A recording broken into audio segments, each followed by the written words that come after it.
boa noite, meu irmão, uma boa noite, meu amigo. Nós queremos agradecer a Deus a sua vida, queremos pedir a Deus que continue te abençoando, te guardando, te protegendo. Nós agradecemos a você que tem acompanhado as redes sociais, nossa igreja através do Facebook, YouTube, Instagram. Que Deus continue falando ao seu coração, conduzindo a sua vida, bem como a vida de toda a sua família. Tenho um único versículo para a leitura na meditação desta noite, que se encontra em 1 Samuel, capítulo 3, versículo 19, que diz assim: O Senhor estava com Samuel enquanto este crescia e fazia com que todas as suas palavras se cumprissem. Durante o mês de agosto, a nossa denominação reserva um tempo todo especial para falarmos sobre os jovens e adolescentes. Domingo próximo passado, por exemplo, foi comemorado o Dia do Adolescente Batista. E desde já desejamos as mais ricas bênçãos do Senhor nosso Deus sobre a vida de todos os adolescentes. O mundo de hoje se oferece como um grande desafio para a população adolescente e, ao mesmo tempo, um grande desafio para os órgãos públicos e, por que não dizer, um desafio gigantesco para a igreja. Estima-se que a população de adolescentes no Brasil esteja num patamar de 21 milhões de adolescentes.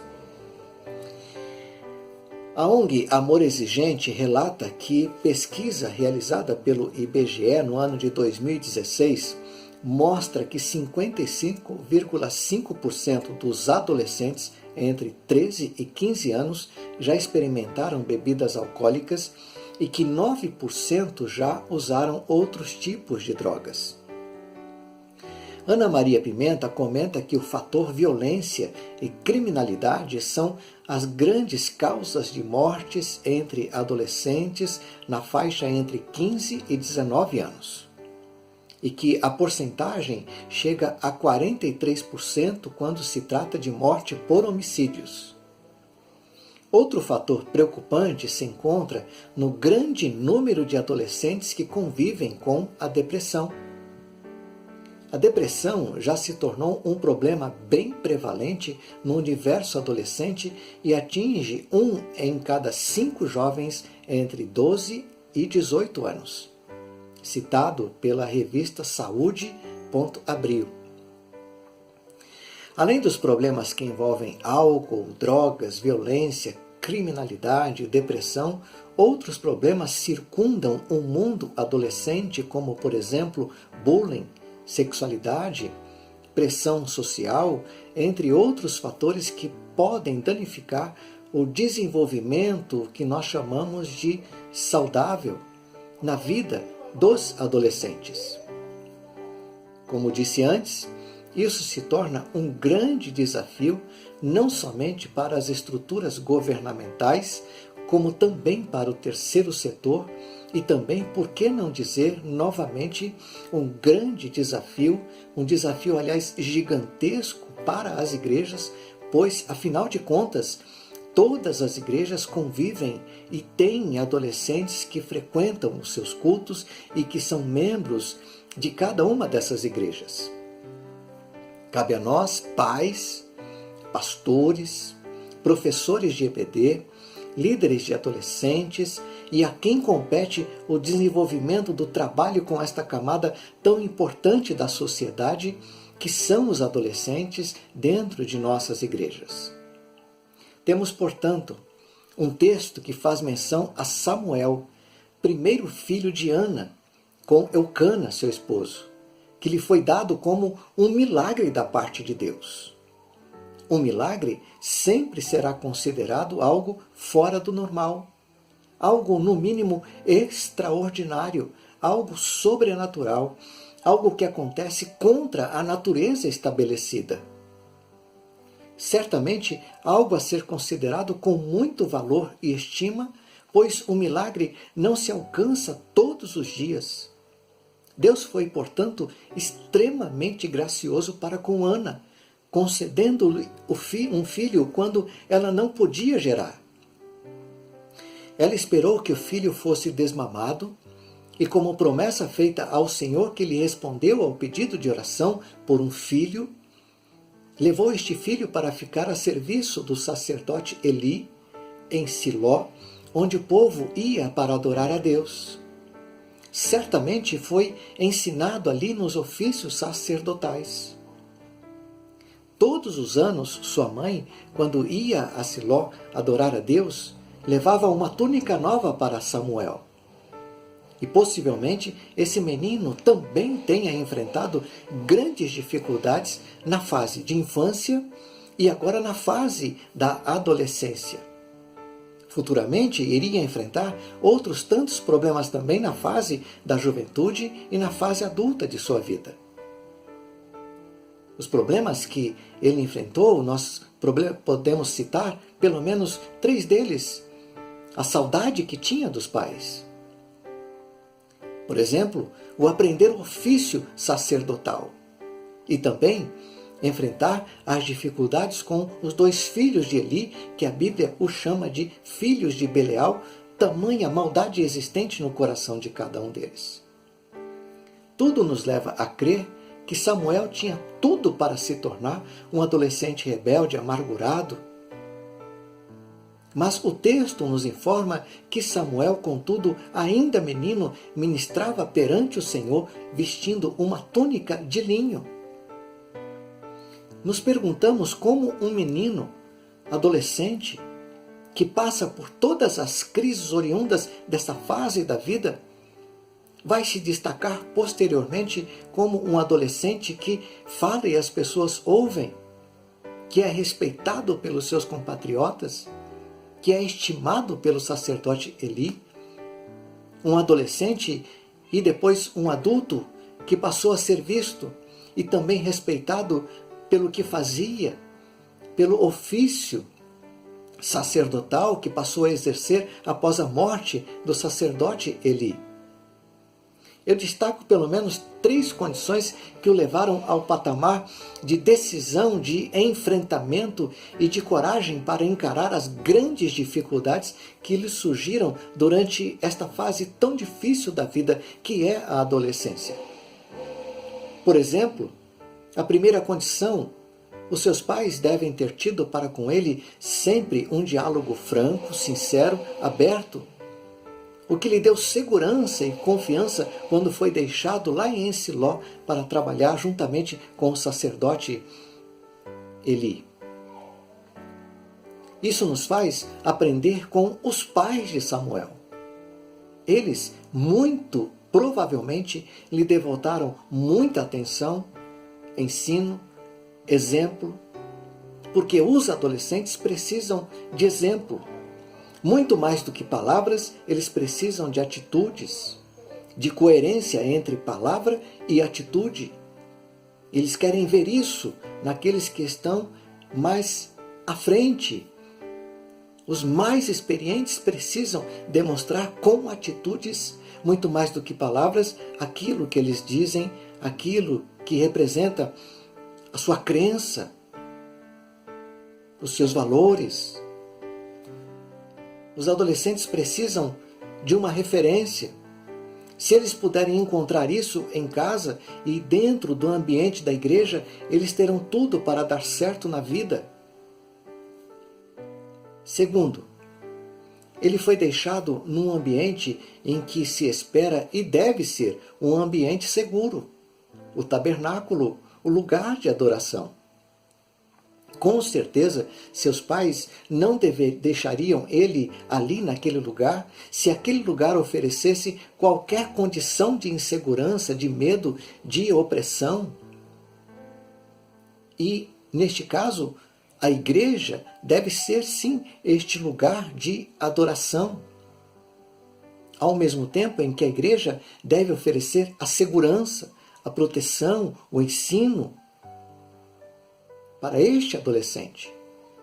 A igreja deve ser este lugar onde o adolescente encontra segurança e se sinta bem à vontade para permanecer ali.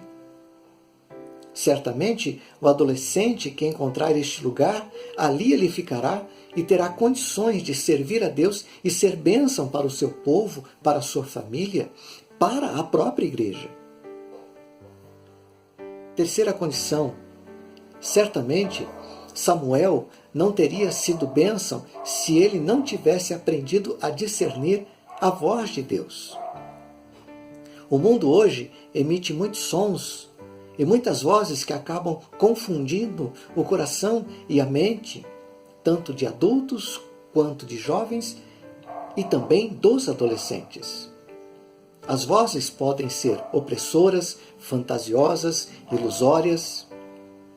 E nós agradecemos muito a Deus o fato de que Samuel teve um pai e uma mãe que com certeza puderam lhe oferecer um ambiente confiável e seguro.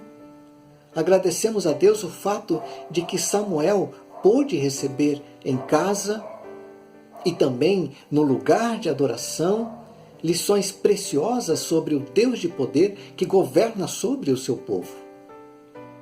Nós agradecemos muito a Deus o fato de que Samuel tenha sido apresentado à voz de Deus. Ele aprendeu a discernir a voz de Deus. Ele aprendeu a ouvir a voz de Deus. Alguém me ensinou a discernir a voz de Deus, o chamado de Deus. As vozes que despontam hoje na mídia mundial se relacionam a pessoas que despontaram por algum feito extraordinário. Algumas dessas vozes são enganosas, mas outras ensinam. Mas, sem dúvida alguma, Samuel foi uma das pessoas mais importantes da história humana, porque ainda adolescente ele aprendeu a discernir a voz de Deus. Discernir a voz de Deus é algo muito mais que importante em nossa vida. E é na fase de adolescência que, se aprendermos a discernir a voz de Deus, nós estaremos alcançando um patamar de identidade pessoal, de vontade e desejo pessoal de servir, buscar e adorar a Deus por toda a nossa vida. A adolescência é uma fase conturbada, mas é uma fase de belas decisões, de intensas decisões. E o adolescente que aprender a discernir a voz de Deus, o chamado de Deus, o convite de Deus para a sua própria vida, ele será, sem dúvida e de fato, uma pessoa de bem com Deus, de bem consigo mesmo, de bem com a sua família, de bem com a sua igreja, de bem com os seus amigos. Porque ouvir a voz de Deus é algo muito mais que precioso, principalmente no tempo que nós estamos vivendo. Como disse, de tantas vozes que soam, e algumas sim soam ilusórias, soam fantasiosas, soam enganadoras. Há um texto na Bíblia que diz: há caminhos que ao homem parece ser bom, mas ao final são caminhos de morte, são caminhos que levam à perdição. E esses caminhos que levam à perdição começam no ouvir, no discernir. Você quer ser bênção nas mãos de Deus? Aprenda a discernir, a ouvir a voz de Deus. O Senhor Jesus diz algo muito interessante em Apocalipse capítulo 3, versículo 20. Eis que estou à porta e bato. Se alguém ouvir a minha voz e abrir a porta, entrarei em sua casa e cearei com ele e ele comigo. Se alguém ouvir a minha voz. Tanto adultos, quanto os mais experientes, quanto os jovens, os adolescentes, as crianças, precisam aprender a discernir a voz de Deus. Como se aprende isso? Devotando tempo, pedindo a graça de Deus, a atuação da graça de Deus em nossa mente, em nosso coração. Como se faz isso? Através de exemplo. Muito mais do que palavras, mas também palavras, mas através do exemplo. Tanto os pais, quanto a igreja, quanto pastores, quanto líderes de adolescentes, professores de escola bíblica, cada um deles não só com palavras, mas com exemplo, poderão ajudar nossos adolescentes a discernirem a voz de Deus e serem bênção. Bênção para sua família, bênção para a igreja, bênção para a nação, bênção para os seus amigos. Todo adolescente precisa ouvir a voz de Deus. Vamos orar neste momento e nos colocar diante da presença de Deus. Que Deus te abençoe, adolescente. Que Deus te abençoe para que você realmente ouça a voz de Deus. E assim sendo, você obtenha na sua vida muitas alegrias e seja fortalecido na graça do Senhor e seja a bênção para o seu povo, para a sua nação, para a sua família, para a sua igreja. Vamos orar. Deus, obrigado. Obrigado por tudo. Obrigado por cada adolescente de nossa igreja. Deus, nós os colocamos em Tuas mãos. Pedimos que o Senhor lhes dê firmeza de fé, de compromisso. Pedimos ao Senhor que lhes dê alegria no serviço do Senhor e que a igreja seja para eles um ambiente seguro, que promova a paz, o ensino, que promova o conhecimento de Deus. Ó Pai querido, usa as suas vidas, nas vidas dos amigos, dos colegas que eles têm. Usa a vida deles na vida da família. Usa a vida dele onde quer que eles estiverem. E aqueles, ó Deus, que precisam te conhecer como Senhor e Salvador, ajuda-os a também ouvirem a sua voz. Nós oramos assim, em nome de Jesus. Amém. Deus te abençoe, meu amigo. Deus te abençoe, amado adolescente. Seja bênção, assim como foi Samuel. É o nosso desejo, em nome de Jesus. Amém.